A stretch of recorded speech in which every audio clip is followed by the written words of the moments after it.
আসসালামু আলাইকুম ভাই ও বোনেরা, আপনারা কেমন আছেন? আশা করি ভালো আছেন।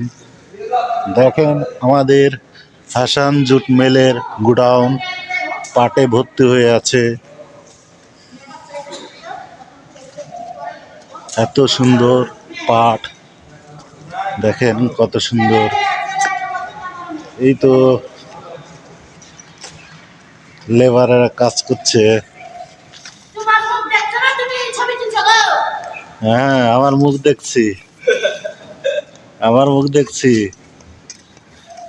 যদি এই ভিডিওটি ভালো লাগে বেশি বেশি করে শেয়ার করবেন এবং একটি লাইক করবেন, একটি সুন্দর কমেন্ট করবেন। ওই কমেন্ট ধরে আমি যেন আপনার আইডিতে গিয়ে ফুল সাপোর্ট করে দিয়ে আসতে পারি।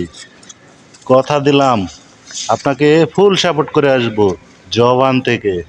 ধন্যবাদ।